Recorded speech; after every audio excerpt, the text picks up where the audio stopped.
I never thought we would be here, but I'm tired of people not talking about it. We're talking about a Cincinnati Bengals player. Never thought I'd do this in my life, but here we are. Jamar Chase is hands down the best wide receiver in the NFL. And in my opinion, he's been it for a while. Don't get me wrong, Justin Jefferson, Jay Jettas, doing amazing things up there. Not too far from Jamar, but Jamar Chase separated himself this season. And yes, Jamar has Joe Burrow, while Jay Jettas has Sam Darnold. And then before that, Josh Dobbs. And before that, Kirk Cousins, which is what. Now, Kirk Chains is not a terrible quarterback, especially like Minnesota Kirk Chains, right? But still, Jamar Chase has Joe Burrow. And the reason why Jamar Chase may not win Offensive Player of the Year or be in the MVP discussion, which he deserves to be in both discussions, is because he has Joe Burrow throwing the ball, and not just him the ball, but T. Higgins looks unstoppable. He's always been a really, really great piece to that offense, a great weapon to have in the offense, firepower that makes the Bengals offense what it is. But still, Joe Burrow, Joe Shiesty, who's doing some amazing things, especially with that patchwork O-line he's out to deal with for a bunch of seasons now.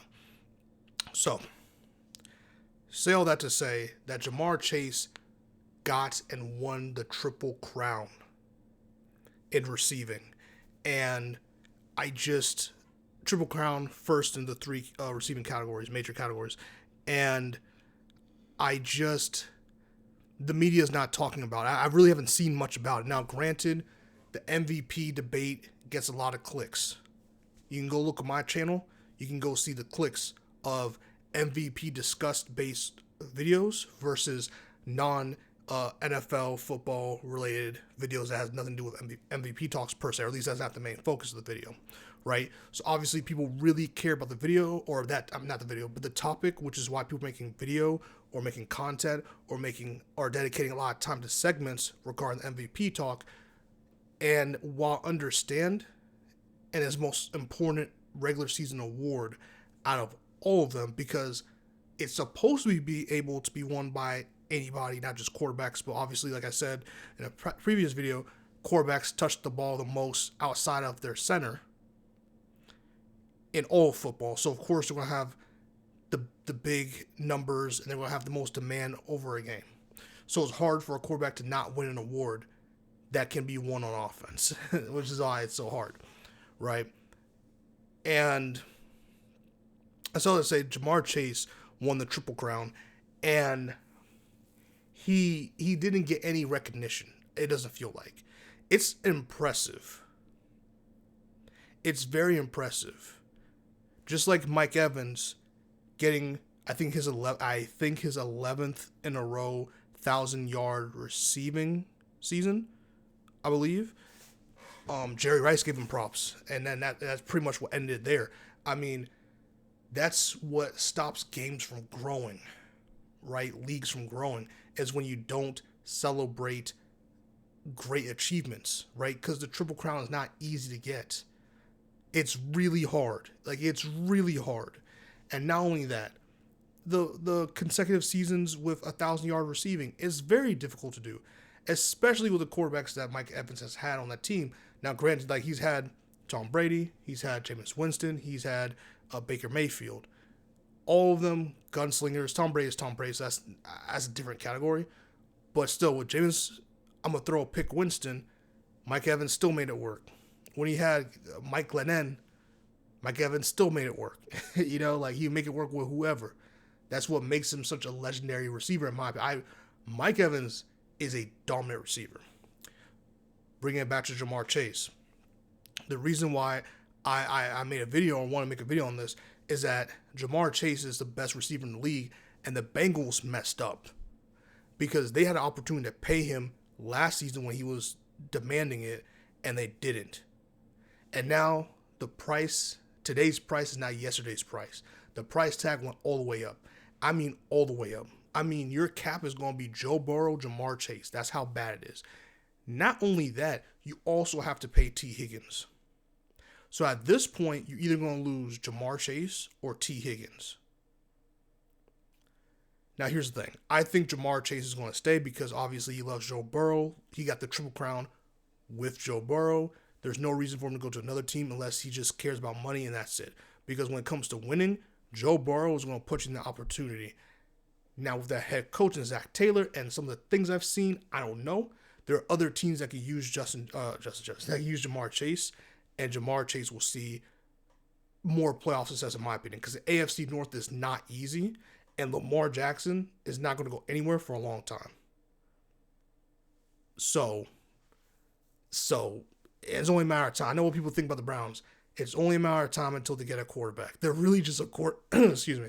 The Browns are really just a quarterback away from being a very good team, like just competing with the rest of them. Because the Browns defense, I'm telling you, is legit. Their offense cannot do lick, so it puts way too much pressure on the defense.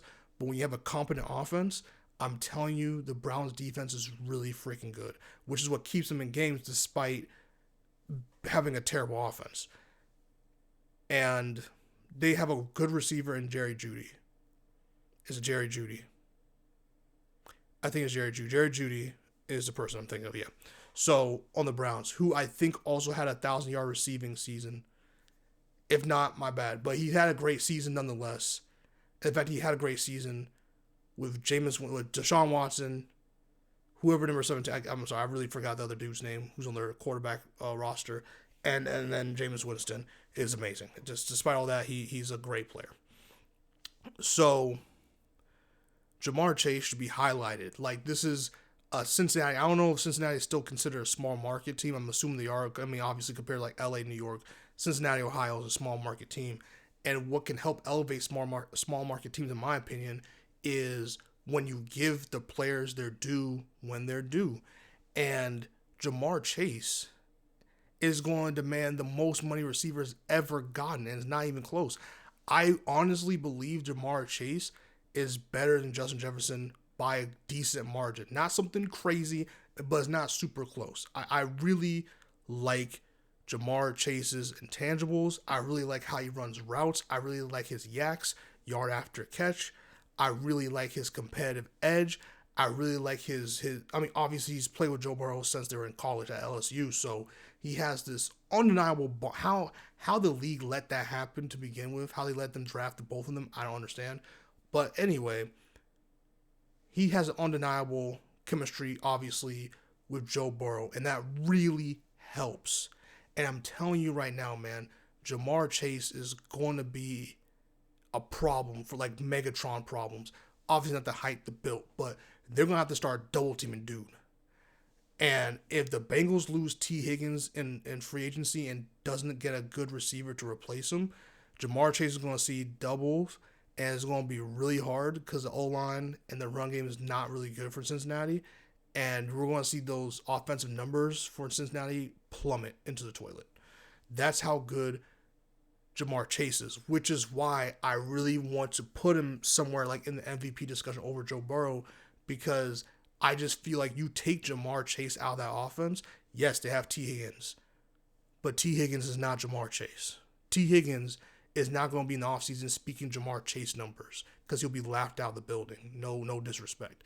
That's just how good Jamar Chase is. And the fact that he's not being talked about for a Triple Crown, the fact that he's not being highlighted, the fact that he's not even in the discussion for MVP or discussion for MVP or the discussion for Offensive Player of the Year is insane, because what he did this season is not normal. Despite everything, look what he did in the Ravens twice, the Steelers, so many opponents, the Commanders, even these games that they lost. Like, see what he did. Yes, obviously, and this is the thing I hate about the MVP award when it comes to quarterbacks. Obviously, the thing about Josh Allen, Lamar Jackson, whoever. Oh, who's more valuable to the offense, Lamar Jackson or Josh Allen? Listen, I don't care who you take out of their. If Josh Allen and Lamar Jackson both go down and their backups go in, their records are going to be trash, because they're franchise quarter. They're not I hate saying this man's name like this, but they're not Mike Lennon, bro. Like, if you, or Mike White or something, like, there are franchise quarterbacks. They're going to have statue and busts in their stadiums once all said and done. That's how much they mean to their franchises. And so when you take a franchise quarterback out, of course your team's going to look like trash. I don't care who you have at running back. It's insane that this is a discussion we're having. It's insane. The value of Jamar Chase is crazy right now, and I want to make this video because they're in the offseason, not making the playoffs. So I really, this is going to be a very interesting offseason for the Cincinnati Bengals because it's going to look very different. The head coach for the Bengals survived Black Monday, they call it, where they fire coaches and coaching staff. So it looks like they're going running back with the same coaching staff, which I think is a mistake. I think it's a huge mistake, despite their late their late run. That's more to do with Joe Burrow being the competitive edge he is, and having a triple crown receiver and Jamar Chase. Jamar Chase is a beast, and people need to know and recognize that. And next season. He's already getting attention, obviously, he's Jamar Chase, but next season is going to be a lot different, especially lose T. Higgins, and Joe Burrow knows it.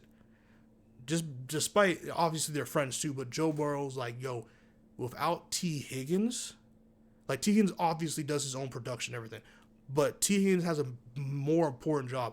Because T. Higgins can burn his own matchups too, it makes you have to, like, you can't double, triple cover Jamar Chase. If T. Higgins goes and don't get a good receiver to replace him, the one that strikes fear in people's hearts, Jamar Chase is going to see triple coverage next season. I'm serious. He's going to be passed off. He's going to have a corner initially, going to get passed off to another corner or backer for any inside routes or anything like that. He's going to get passed off to the safety, or he's going to get triple cover on the line. I don't know. They're going to find creative, innovative ways to stop this man from getting another triple crown. But yeah, I just want to make this video to say, like, players are super important and they need to be highlighted. And I hate that they're not highlighted. And this video's already long enough, but in the next video, I want to talk about running backs. And that Saquon Barkley, Derrick Henry, changed the game for running backs for the foreseeable future. And for whatever reason, we should have known last year about what Chris McCaffrey means to his offense, that running backs are very important and vital, and not just any running back will do. But that's for a different video. Like, comment, subscribe, and share. Let me know who you think are the top 3 receivers in the NFL. Because in my opinion, it's Jamar Chase, Justin Jefferson, CeeDee Lamb. And CeeDee Lamb was in a different offense. I mean, almost any other offense except the Cowboys and like a Raiders team, like besides those two teams, he would probably be up there. Like, he would probably be number 2. I think CeeDee Lamb is a really talented receiver who's being really underutilized in his offense, which is embarrassing. Peace out.